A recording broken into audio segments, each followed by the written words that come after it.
ముగ్గురం friends. First నుంచి నేను ఆది ఎలా ఉన్నామో ఇప్పుడు అలాగే ఉన్నాం. ఇక పెళ్లిలో నేను ఇన్వాల్వ్ అవ్వడం గురించి అంటావా? నన్నేం చేయమంటావు చెప్పు. నేను చేయనని ఎంత చెప్పినా మావయ్య వినట్లేదు కదా. నువ్వు కూడా చూసావు కదా. చాలే ఆపు నీ వేషాలు. నీకు నిజంగా ఇన్వాల్వ్ కాకూడదని ఉండుంటే అసలు అక్కడ ఉండేదానివే కాదు. నాకు చెడు జరగాలనేది నీ ఆలోచన. అందుకే ఎలాగో చక్రవర్తి అంకుల్ నీతోనే చేయిస్తాడని కదలకుండా అక్కడే ఉన్నావు. ఎందుకు సంజు, ఎందుకు ఇలా మాట్లాడుతున్నావు? నా గురించి నీకు తెలీదా? కలలో కూడా నీకు చెడు జరగాలని నేను కోరుకోను. నువ్వు సంతోషంగా ఉంటే అందరికన్నా ఎక్కువగా హ్యాపీగా ఫీల్ అయ్యేది నేనే. నిజంగా నువ్వు నాకు మంచి జరగాలని కోరుకునేదానివి అయితే, నేను సంతోషంగా ఉండాలని నీకుంటే నేను చెప్పినట్టు చేస్తావా? ఖచ్చితంగా చేస్తాను సంజు. చెప్పు, ఏం చేయాలి? 1, నువ్వు నా పెళ్లిలో ఉండకూడదు.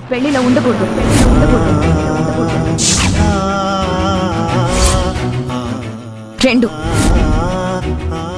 మా పెళ్లి తర్వాత నువ్వు అసలు ఇంట్లోనే ఉండకూడదు. శాశ్వతంగా వెళ్ళిపోవాలి.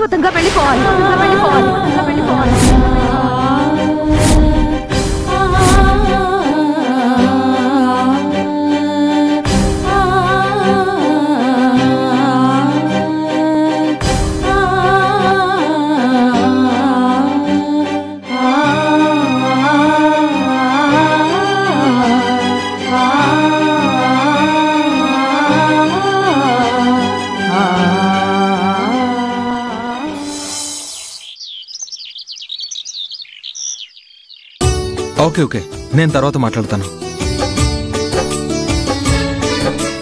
రే ఆది, బయలుదేరదామా? పల్సితమ్మా. పవిత్ర వాళ్ళు రెడీ అయ్యారా? నేను వెళ్ళి చూసొస్తానన్నా.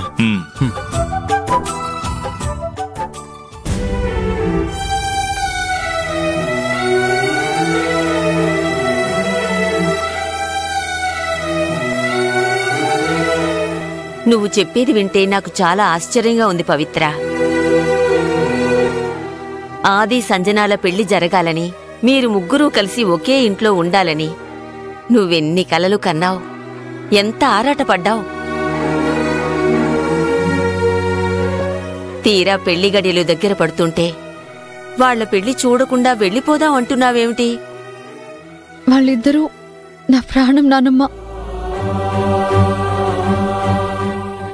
వాళ్ల పెళ్లి చూడకుండా వెళ్ళిపోయేంత కఠినమైన నిర్ణయం నేను తీసుకున్నానంటే నా గుండె ఎంతలా ముక్కలై ఉంటుంది.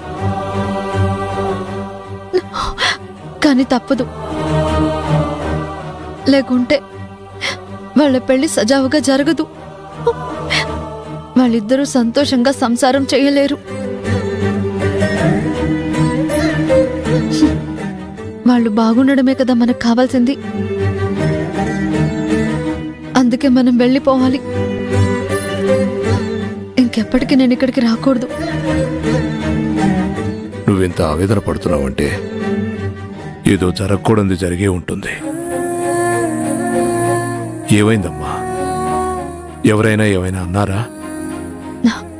ఆ కారణాలేవి నేను చెప్పలేను తాతయ్య.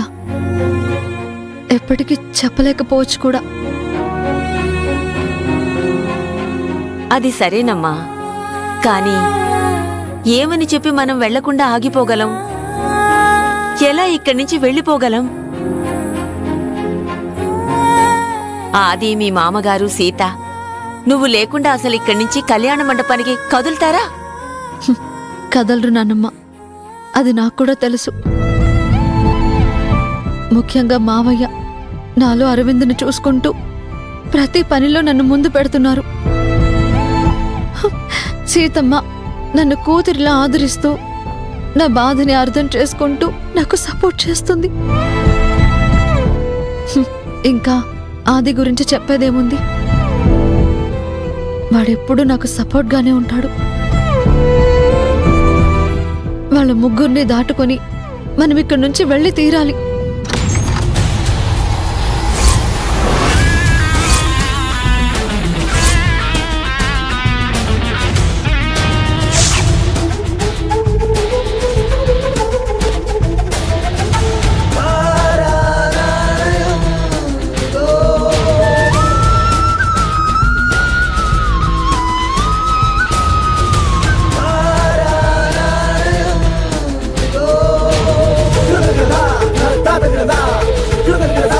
ఎందుకు పవి అలా ఉన్నావు?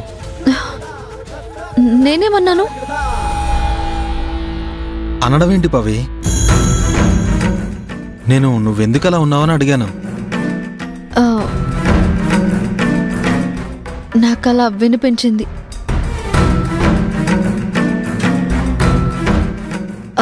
అది కొంచెం తలనొప్పిగా ఉంది. అవునా? పద హాస్పిటల్కి వెళ్దాం. నీ పెళ్ళిరా, కళ్యాణ మండపానికి వెళ్ళాలి నువ్వు. నాకు ఇప్పుడేం పర్వాలేదు, కాస్త సెట్ అవుతుంది. నిజమేనా? నువ్వేమన్నా కవర్ చేస్తున్నావా?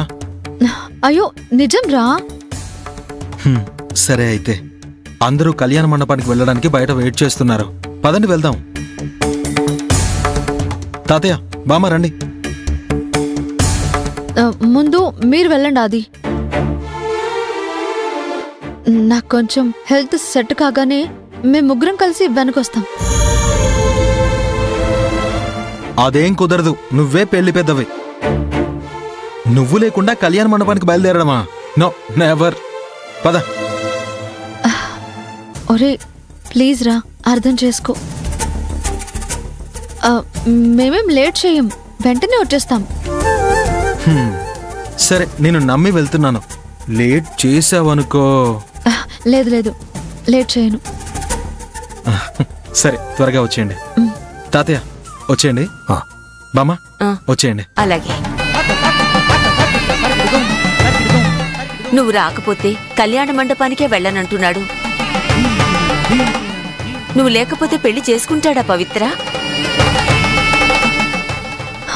అందరూ కళ్యాణ మండపానికి వెళ్ళిపోగానే మనం ఇక్కడి నుంచి వెళ్ళిపోతున్నాం.